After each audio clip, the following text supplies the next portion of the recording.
ओम श्री गणेशाय नमः।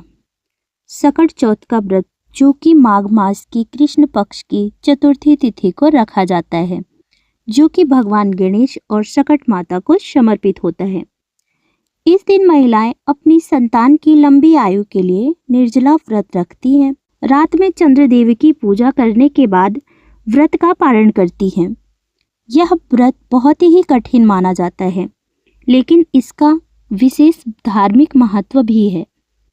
मान्यता है कि इस व्रत को करने से संतान के जीवन में कोई बड़ा संकट नहीं आता और भगवान गणेश जी की विशेष कृपा सदैव बनी रहती है। सकट चौथ को तिलकुट चौथ, माघी चौथ, संकष्टी चतुर्थी, लंबोदर चतुर्थी, माही चौथ आदि नामों से जाना जाता है।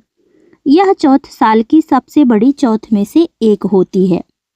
इस दिन पूजा करने के बाद भगवान गणेश और सकट माता को तिलकुट का भोग अवश्य लगाया जाता है और प्रसाद के रूप में ग्रहण करके बांटा भी जाता है। आइए जानते हैं साल 2026 में सकट चौथ कब है, व्रत किस दिन रखा जाएगा और क्योंकि इस दिन भद्रा भी लग रही है, भद्रा काल कब से कब तक रहेगा, भद्रा का वास कहाँ रहेगा और इस दिन चंद्रोदय का समय क्या रहेगा, कौन कौन से शुभ और अशुभ योग इस दिन बन रहे हैं।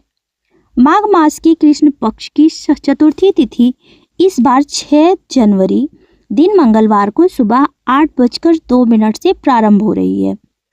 मंगलवार को पूरा दिन चतुर्थी तिथि रहेगी और चतुर्थी तिथि का समापन 7 जनवरी दिन बुधवार को सुबह 6:52 पर होगा। ऐसे में इस बार हिंदू पंचांग के अनुसार सकट चौथ का व्रत 6 जनवरी दिन मंगलवार को रहेगा।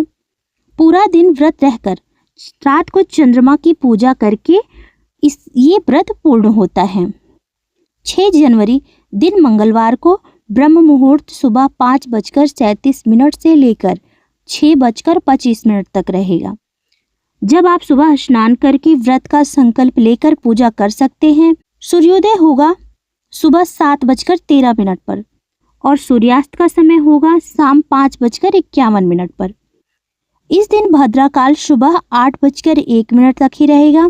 भद्रा का वास मृत्युलोक में होगा, इसलिए सुबह 8:01 तक कोई भी शुभ काम करने से बचना चाहिए।